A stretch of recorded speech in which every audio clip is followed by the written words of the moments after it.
Glória a Deus. Irmãos, Evangelho de Mateus, capítulo de número 2. Evangelho de Mateus, capítulo de número 2. Prometo não vou demorar muito. Evangelho de Mateus, capítulo de número 2.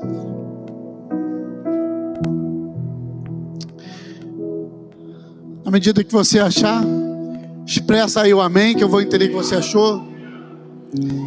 Amém? Vamos ler então a partir do verso 7. Diz assim o verso 7: Então Herodes, chamando secretamente os sábios, interrogou exatamente acerca do tempo em que a estrela lhe aparecera. Mandou-os a Belém e disse-lhe: Ide e perguntai diligentemente pelo menino, e quando o achardes, comunicai-me. Após terem ouvido o rei, seguiram o seu caminho, e a estrela que tinha visto no oriente foi adiante deles, até que finalmente parou sobre o lugar onde estava o menino. E vendo eles a estrela, alegraram-se com grande e intenso júbilo. Ao entrarem na casa, encontraram o menino com Maria, sua mãe, e prostrando-se o adoraram. Então abriram seus tesouros e lhe ofertaram presentes: ouro, incenso e mirra. E sendo por divina revelação, avisados em sonhos, para que não voltassem para junto de Herodes, retornaram para sua terra por outro caminho. Verso de número 13: Depois que partiram, eis que um anjo do Senhor apareceu a José em sonho. Ele disse: Levanta-te, toma o menino e sua mãe e foge para o Egito, e permaneça lá até que eu te diga, pois Herodes há de procurar o menino para o matar. José se levantou, tomou o menino e sua mãe durante a noite e partiu para o Egito. E esteve lá até a morte de Herodes, e assim cumpriu o que fora dito pelo profeta. Quando Herodes percebeu que havia sido iludido pelos sábios, irou-se terrivelmente e mandou matar todos.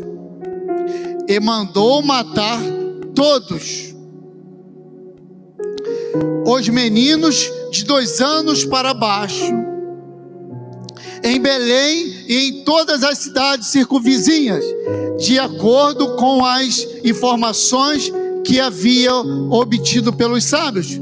Então se cumpriu o que foi dito pelo profeta Jeremias: ouviu-se uma voz em Ramá, pranto e grande lamento. É de Raquel que chora por seu filho e recusa ser consolada, pois já não a existem. Amém? Senhor, nós te louvamos nessa palavra, te louvamos por essa palavra, te louvamos nessa noite por tudo que o Senhor tem feito. Te exaltamos nessa noite porque tu és fiel. Tu és digno, Senhor, de toda exaltação, de todo louvor, de toda adoração. Fala conosco por intermédio da tua palavra. Fala conosco porque precisamos ouvir a tua palavra, a tua voz. Fala conosco, fala com a tua igreja nessa noite, em nome de Jesus. Amém e amém. Pode se assentar.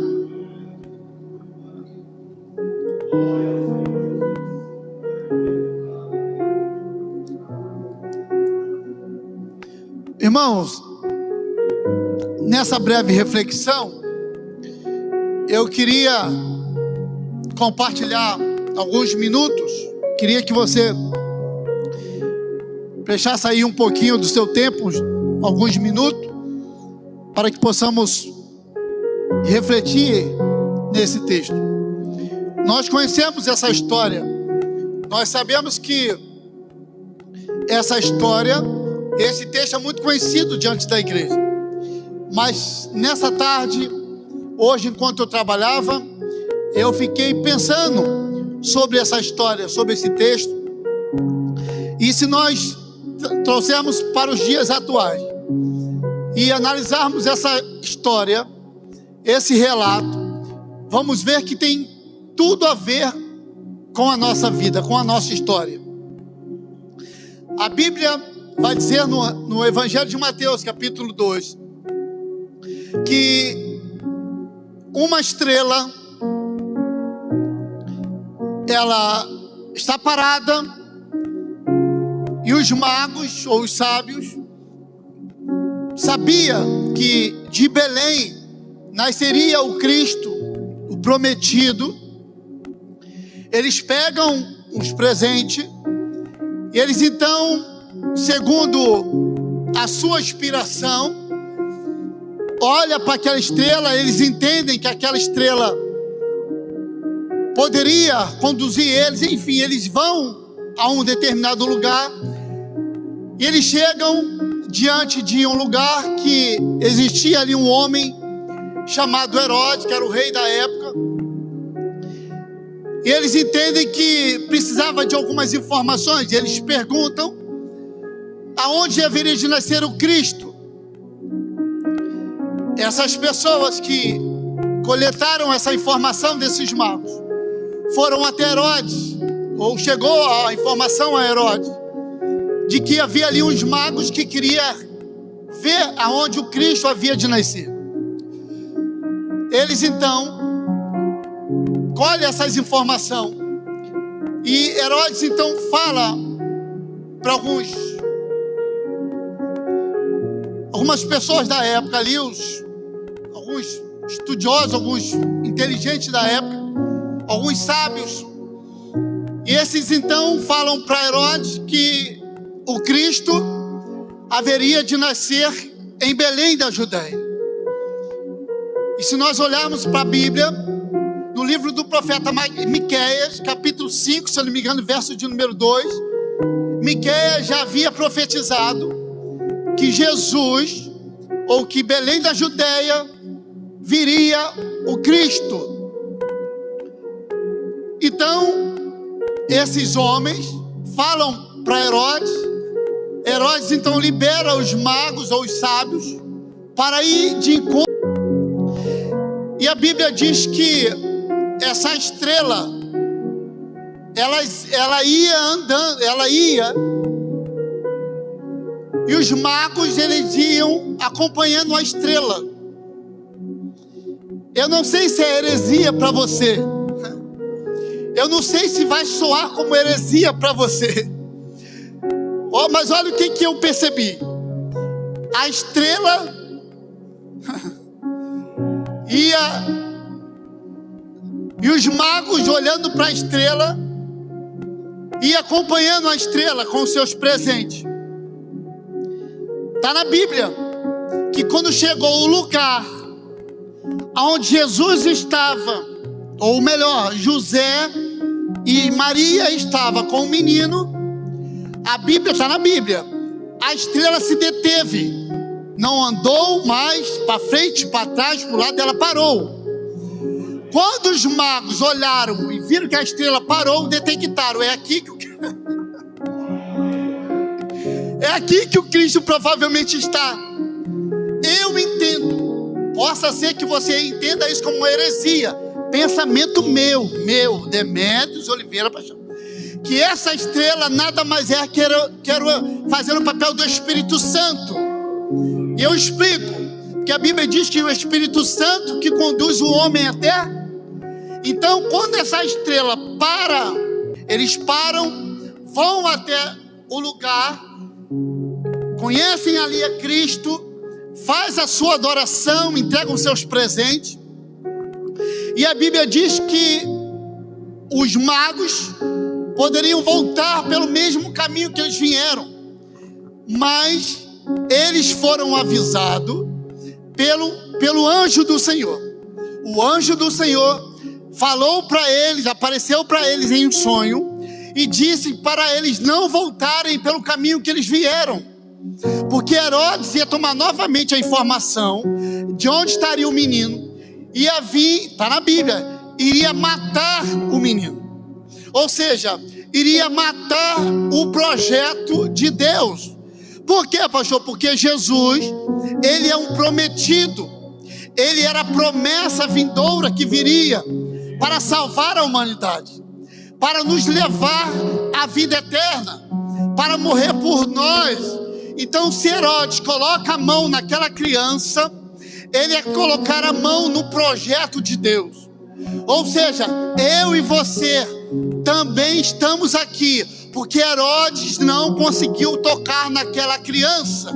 Por quê, pastor? Porque se ele toca naquela criança, ontem o Michael não estaria completando 20 anos de idade, a Maju não estaria completando 6 anos de idade, 7, 8, 9, 11, 12. Então, se ele colocasse a mão naquela promessa, hoje nós não. Eles então recebem essa visão, esse sonho, foram falados por meio de um sonho, para não voltar pelo mesmo lugar. Então eles voltam pelo outro caminho. Mas a Bíblia diz que passado um tempo, Herodes percebeu que foi iludido pelos anjos, porque já tinha se passado um tempo, não sei quantas horas, não sei quantos dias, mas passaram, ele viu que foi iludido. Então ele fica muito enfurecido, e ele decide ir lá aonde Jesus estava, ou pelo menos ele iria procurar onde Jesus estava. Mas a Bíblia diz que o anjo do Senhor, da mesma forma como falou com os sábios, com os magos, falou com José também. A Bíblia diz que aparece um anjo do Senhor e fala para José: José, pega a sua esposa, pega o menino e foge para o Egito. E Deus vai ser bem claro em dizer, porque Herodes vai vir para matar o menino. Então a Bíblia diz que José, tomado com a sua esposa e seu filho, no caso Jesus, e vai para o Egito. Eu acho lindo esse texto, porque a Bíblia diz que Deus, através de um anjo, de um sonho, fala para José assim: José, vai para o Egito e permanece lá, fica lá, não volte, permanece no Egito até que Herodes morra. Ou seja, até que eu resolva essa situação, você permanece lá. E eu fico imaginando, irmãos, por quê? Porque Belém da Judeia é tido na Bíblia como dito na época, nessa época, Egito era uma potência para o povo romano. O Egito era uma potência na distribuição de trigo. O Egito era um lugar muito farto. Nós falamos, eu pequei muitas vezes em dizer que nessa época Egito era um lugar de escravidão, um lugar de prova, um lugar de perseguição. Mas a gente vai conhecendo a história e nós percebemos, mudamos o nosso modo de ver, que Egito nesse período não sei no lado espiritual, mas no lado físico era um lugar muito próspero, era uma distribuição muito. Então, mas mesmo assim, Deus manda José pegar Maria e levar Jesus para o Egito. E eu fiquei pensando, eu falei: Senhor, por que José, que nós, na nossa visão espiritual, taxamos o Egito como lugar de escravidão, lugar de sequidão, lugar de prova, de luta? Tanto é que na nossa linguagem a gente fala assim: poxa, o irmão está passando uma prova, meu irmão, estou no Egito, mas eu sei que Deus vai me tirar do Egito. Não é essa a nossa linguagem? Nós estamos, não, o irmão está no Egito, não, o irmão está na prova, é como se estivesse no Egito. É uma linguagem nossa.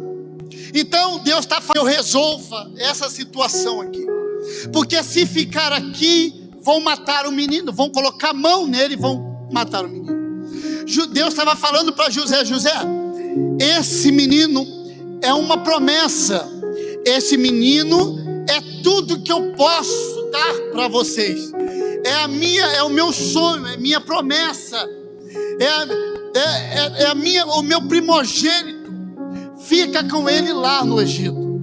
E eu fiquei analisando esse texto, irmãos, e eu falei: por que Deus tira uma pessoa ou alguém de um lugar que é titulado como casa de pão e vai mandar para o Egito?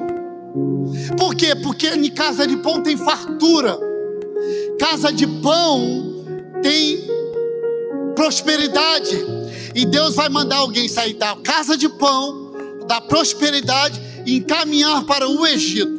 E Deus falou comigo, é como se Deus falasse comigo: meu filho, é melhor estar no Egito, mas estar com vida, do que estar na casa. Como Deus falasse assim: ó, eu prefiro ver o que eu projetei no Egito, estando viva, do que estar na casa de pão, estando morto, sendo tocado por alguém, sendo maltratado por alguém, sendo caluniado por alguém. Eu prefiro encaminhar alguém.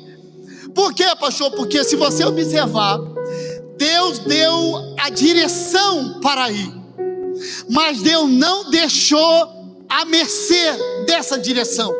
Ele falou: vocês levam ele para lá, mas fica tranquilo, é somente um período de tempo.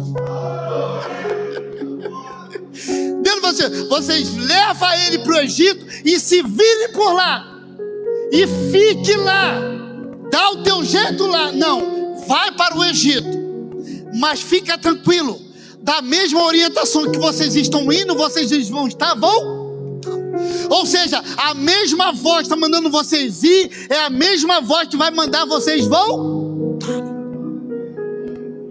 Ou seja, Deus não deixou aquele que é dotado de uma promessa, Deus não deixou aquele que detém uma promessa, Deus não deixou aquele que detém um sonho ir para o Egito e morrer lá. Não, você vai, mas você vai voltar. Por quê? Porque a minha promessa não pode morrer. A minha promessa tem uma direção para ir, a minha promessa tem uma direção para voltar.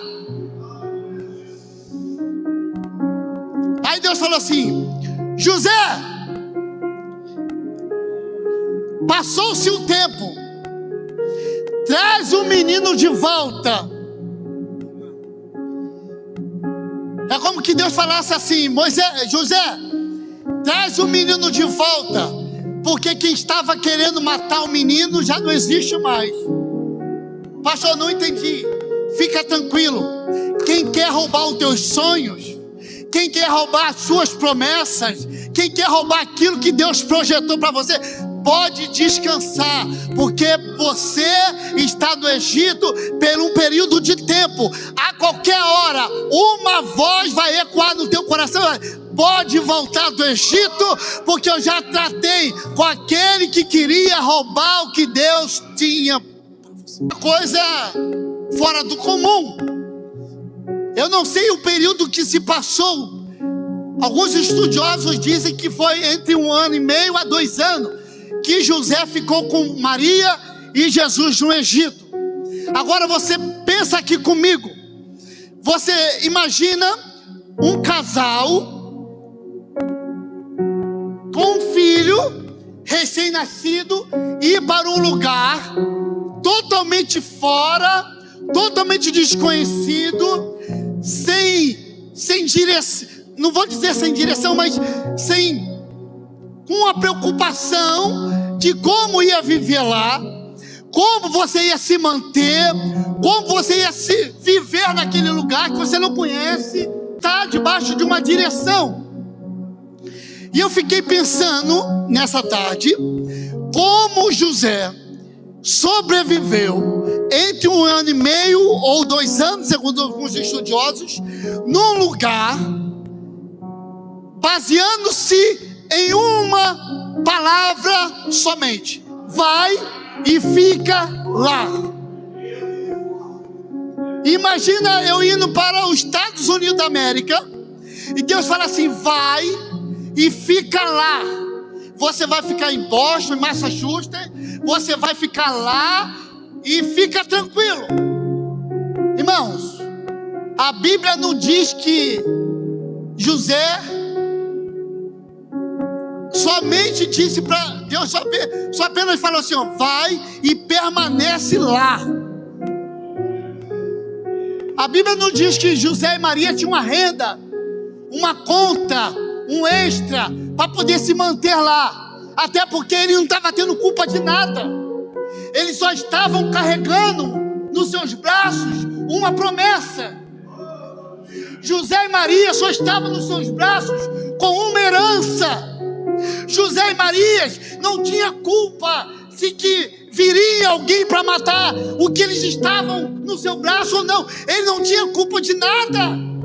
Eles só estavam nos seus braços segurando uma promessa, uma herança, um sonho, e estava sendo perseguido por isso.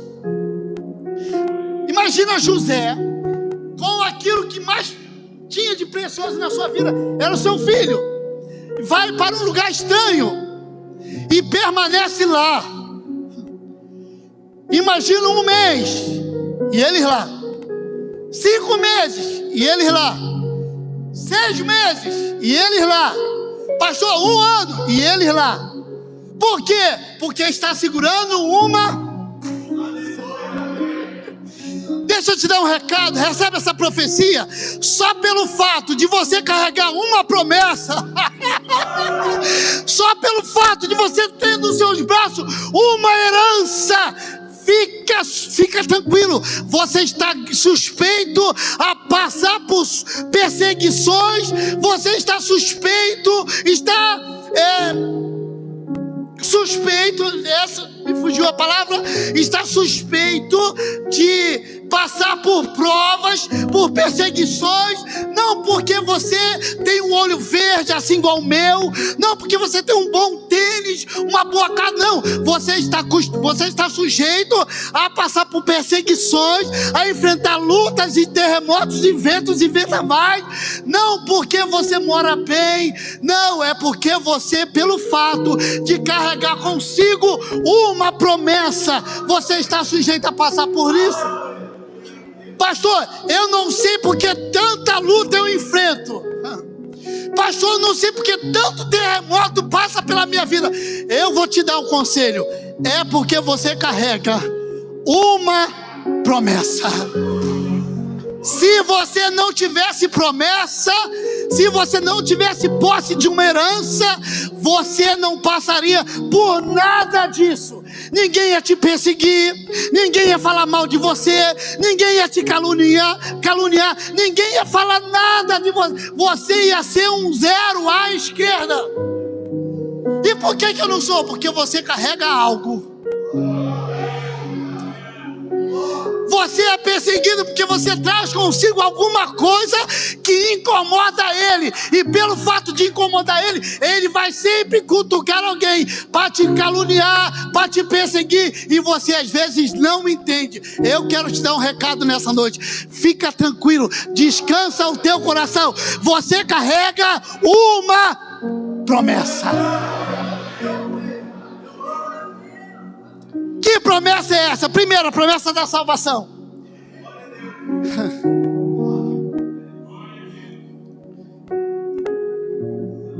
Pastor, como que José, Maria e Jesus se sobreviveram durante quase 2 anos dentro do Egito?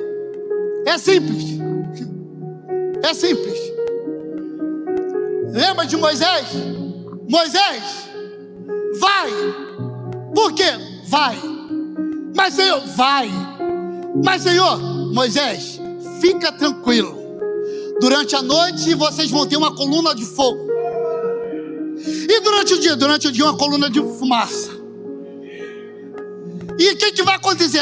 A coluna de fogo é para proteger do calor. E a coluna de nuvem é para guiar vocês. Fica tranquilo, vocês não vão ficar à mercê de nada.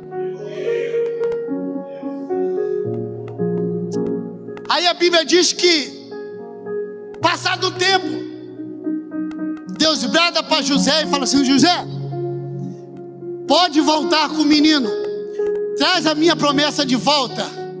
Por quê? Porque queria prejudicar ele. Não existe mais. Observa aqui, observa a minha ida para o Egito. Tem duas formas que eu vou para o Egito. Uma, quando eu vou com a direção de Deus. Outra é quando eu vou com meus próprios pés. Eu explico. Pastor, me explica, eu te explico. Quando eu vou com as minhas próprias, quando eu vou com a direção de Deus, tem data de ida e tem data de volta. Está na Bíblia. Pastor, e quando eu vou com meus próprios pés? Eu vou com meus próprios pés, mas eu só volto em Lucas capítulo 15. O filho pega a sua parte da sua herança e foge para a casa do pai. Foge para bem longe, gasta tudo. Chega a um estágio na sua vida que ele vai cuidar dos porcos de um cidadão. E ele olha as alfarrobas daquele homem que dá para aqueles porcos. A Bíblia diz que ele não comia. Ele não comia. Está na Bíblia que ele olhando para aquelas alfarrobas, aquelas bolotas de porco, ele desejava comer aquilo, mas não podia, porque aquilo já tinha dono.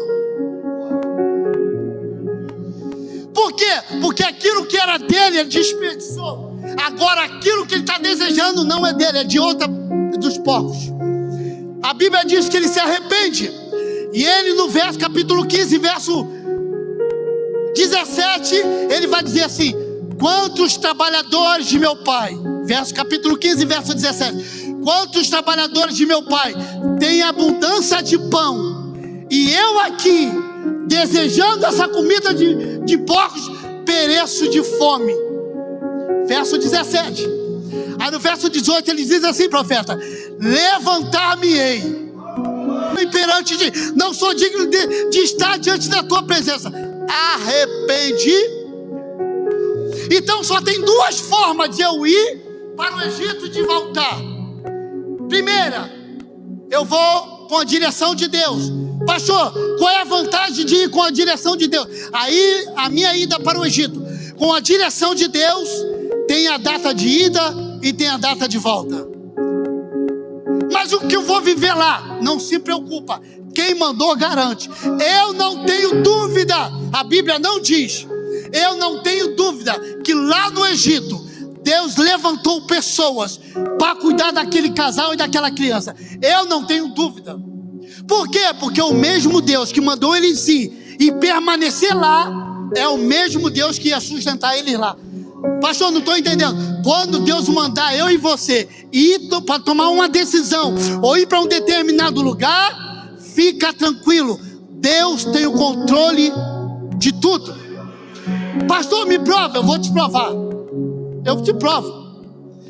Quando nós oramos 6 meses para vir para São Paulo, e eu falei assim: Senhor, vamos para São Paulo. Eu sei que meu tio está lá, minha tia está lá, mas eles não vão nos acompanhar 24 horas por dia.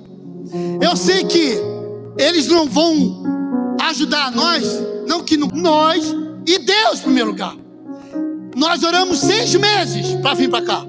E Deus confirmando, detalhe por detalhe: vocês vão e já está tudo preparado. 2 anos aqui, luta em cima de luta, prova em cima de prova, é devendo o cartão das pessoas, é devendo aqui, devendo ali. Eu precisava me manter. 2 anos, irmãos, luta, guerra. Eu não falava nada para ninguém. Chegava, sentava no meu lugarzinho, orava e ali, chorando. De 2 anos para cá, Deus foi virando o quadro. Por quê, pastor? Porque existe um período de Egito, mas também existe um período de casa do pão novamente. Deixa eu te falar uma coisa: nem tudo é perda, nem tudo é somente Egito, nem tudo é somente vento e vendaval. Um dia a bonança chega. Pastor, como que ela chega? É eu permanecer na posição que Deus me chamou. Pastor, até hoje não cheguei ainda. Calma. Por quê? Porque do Egito Deus vai te tirar novamente e vai te trazer para a casa do pão, para onde Ele sonhou para você. Aí Deus vai e fala assim: Moisés, José, leva ele para lá. Leva ele pra lá. Aí começa. Aí dá início o tempo que Deus sonhou para Jesus. Aí ele começa a caminhar, vai ensinando as pessoas, vai crescendo. A Bíblia diz que ele ficou escondido para crescer e depois pregar. Ele cresceu para depois pregar. Ele não pregou para depois crescer. Ele suou primeiro para depois pregar. Ele passou pelo Egito primeiro para depois pregar. Ele passou pela prova primeiro para depois crescer. Deixa eu te falar uma coisa: ele, eu e você precisamos suportar o jugo no dia das nossas adversidades, porque vai chegar um tempo que ele vai bater na nossa porta e vai dizer: o tempo de Egito acabou, vem comigo. Vem comigo. Pastor, já tem tanto tempo. Fica tranquilo. O Egito não é para sempre. O Egito não é para morar. O Egito é para passar uma temporada. O Egito é para você dar uma passada por lá. E nesse período que você está passando por lá, Deus está trabalhando aqui. Por quê? Porque quando Ele te chamar de lá, aquilo que era uma prova no teu sapato já está sanado. Aquilo que te perseguia já não existe mais, porque é uma nova fase, é um novo ciclo, é uma nova etapa. E você, irmãos, eu já encerro. Eu já falei isso aqui uma vez e vou falar de novo. Quantas mães tem aqui? Quantas mães tem aqui? E eu não sei quantas mães que estão aqui presentes teve um filho em parto normal. Eu não sei quantas mães teve aqui, está aqui presente, teve o seu filho em parto normal. Mas dizem que é uma dor insuportável. Dizem que é uma dor insuportável. Parece que não vai acabar nunca. Qual das mulheres está aqui e teve filho em parto normal? É verdade ou não é? É verdade, Amanda? Amanda tem esse jeitão de fortuna, mas sofreu lá, não sofreu, mano? Mas e quando a criança nasce? Aquela dor insuportável passa. Tu olha para a promessa, olha para a herança. Cadê a dor? A dor? Que dor? Quem quer saber de dor? Estou olhando para a minha promessa. Nem lembra da dor, nem lembra do aperto, das noites mal dormidas, dos órgãos que teve que ser comprimido para poder comportar a criança. Nem lembra disso, lembra da promessa. Olha para a promessa, e se alguém tocar no assunto de dor, ela até briga, que esquece dor. O que me importa agora não é dor, é a minha herança nos meus braços. Sabe o que é isso? Aí Deus fala assim: não se compara do que eu sonhei para você, do que eu projetei para você. Fica tranquilo, o que importa não é a dor que você passou, é o que eu tenho com você nos seus braços.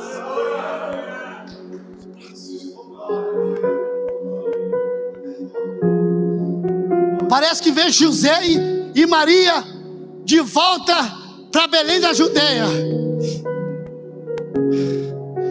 E as pessoas falavam para eles: vocês estavam onde? Vocês estavam sumidos? A gente não via vocês. Para onde que vocês andaram? Nós fomos dar uma voltinha ali. E como que vocês viveram durante esses 2 anos ou 1 ano em explicar? Como que vocês viveram? Não sei explicar. Por quê? Porque de dia vinha pão, de tarde vinha carne, de noite vinha um alimento necessário. Eu não sei te explicar, mas esse período que eu saí daqui e fui viver para onde Deus me orientou, eu não tenho dúvida em te explicar e falar para vocês que eu comi bem, eu vivi bem, eu dormi bem, eu caminhei bem, eu morei bem. Por quê? Não sei te explicar. Era como que uma mão poderosa me guiasse a minha família para a direita quando eu tinha que ir para a direita, para a esquerda quando eu tinha que ir para a esquerda, e vivia muito bem. Mas você não sentiu saudade de cá? Aqui senti saudade nada. Eu sinto saudade da onde eu saí quando eu estou com a direção da minha própria mente. Mas quando eu estou com a direção divina, para onde eu vou e para onde eu vou caminhar, eu não sinto falta de nada, porque existe uma mão poderosa me guiando, me protegendo, me guardando. Eu não senti falta de nada.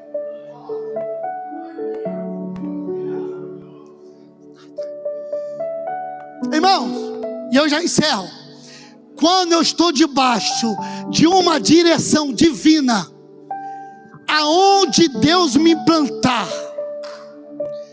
aonde Deus me colocar, se eu tiver a consciência que ali que foi Deus que me colocou, posso ficar tranquilo que dali não vai me faltar o pão, dali o azeite da botija não vai faltar, o azeite não vai faltar, o pão não vai faltar e o alimento não vai faltar. Por quê? Porque quem me mandou para lá é o mesmo dono de todas as coisas.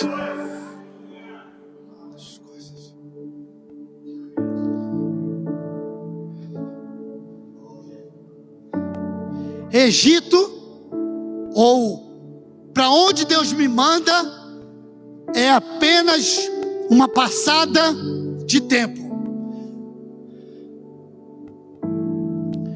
Pastor, estou na luta no Egito, na guerra, 10 anos, 5 anos.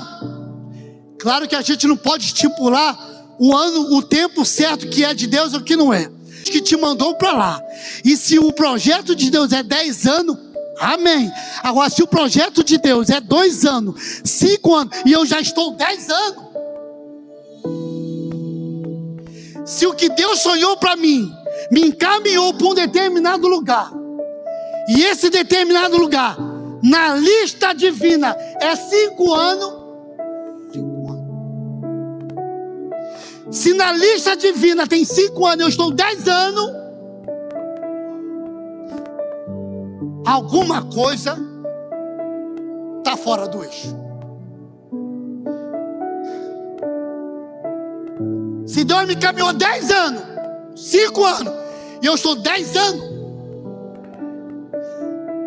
afirmo para você, Jeremias 29, 3:29, põe a boca no pó, porque talvez assim haja esperança, haja assim resposta. Se Deus me orientou 5 anos, e eu estou 5 anos em 2 meses, alguma coisa está fora do eixo. Por quê, pastor? Porque Deus não tarda com a sua palavra. Pastor, mas tu não disse que Ele manda ir e manda voltar? Ele manda ir e manda voltar se eu estiver sensível a ouvir o seu chamado. Se Ele mandou eu ir, eu ouvi Ele mandar eu ir. Se lá nessa ida eu perdi o foco, a sensibilidade que eu tive em ouvir Ele para mim ir, e perdi essa sensibilidade para ouvir Ele mandar eu voltar. Peraí, irmão. Isso aqui é muito forte. Gilberto, é forte ou não é? É muito forte. Pastor, eu ouvi Ele ir, mandar eu ir. E Ele mandou você ir, vai dizer quantos anos? 5 anos Ele falou no meu espírito. E já tem 5 anos e 6 meses. Mas eu não ouvi até agora. Esses 6 meses, parece que Deus... Não, Deus nunca vai se atrasar. Deus nunca vai se atrasar. Se Deus mandou 5 anos, e você está 6 anos, e eu estou 6 anos, pode vir correndo para o altar. Ezequiel, põe a tua casa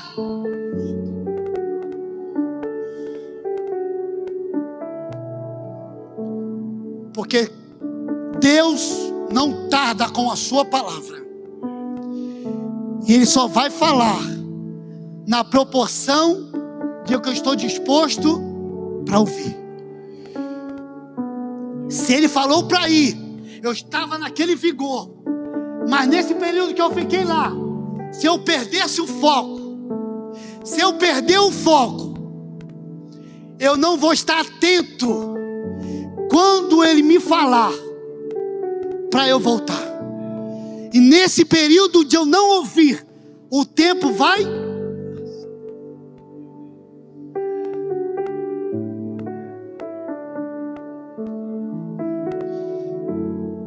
Eu tenho que estar sensível a ouvir e falar: ei, é o tempo. Eu vi esse período de 5 anos que você passou aí. Você manteve fiel. E foi 5 anos. Não é 5 anos e 2 dias. É 5 anos. Prepara a sua bagagem e volta. Por quê? Porque chegou o tempo de tu voltar.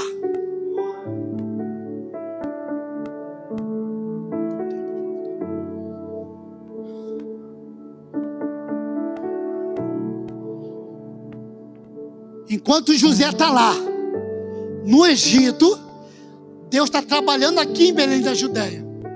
Mas Deus está trabalhando em favor de quem? Em cima da sua promessa. Se eu sou detentor de uma promessa, de uma herança, de uma herdade divina, aonde Deus me mandar ir, por conta de algum interpério, Ele vai mandar eu ir, mas Ele vai cuidar de coisas aqui, para quando eu voltar, está tudo preparado. José, tu vai ficar lá. Eu vou cuidar de você lá. E vou cuidar de quem quer fazer o mal para você aqui. Tu vai estar sendo cuidado lá.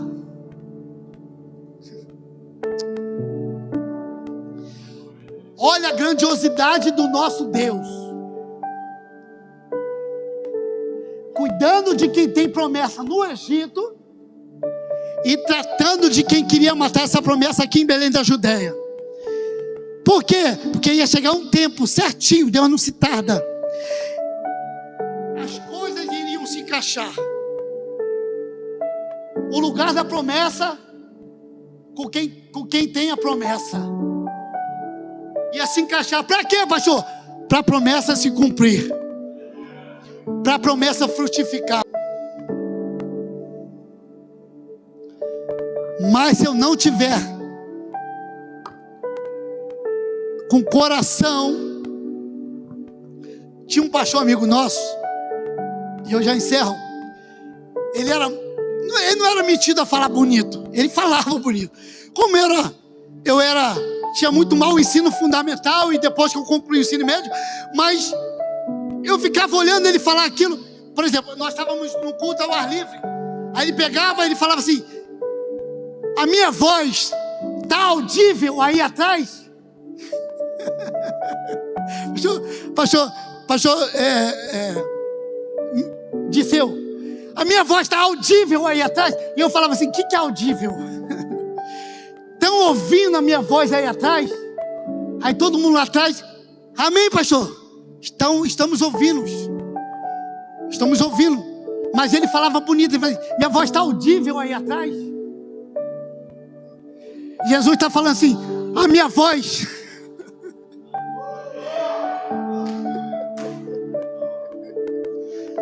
é como que Deus falasse assim: aí no banco, a minha voz ainda está audível. Aqui no altar, Demetrio, será que a minha voz ainda está audível? A minha voz ainda está audível. Por quê, pastor? Porque se tiver audível, um coração sensível,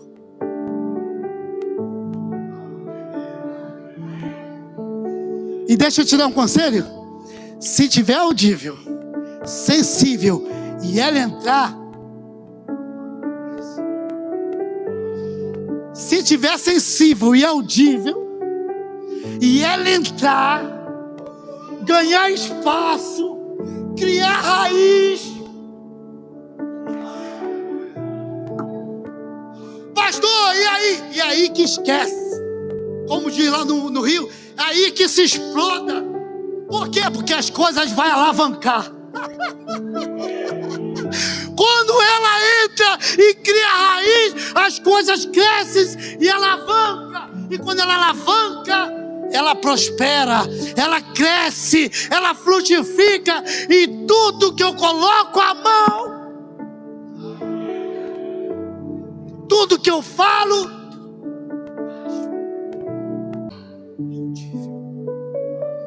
eu já encerro.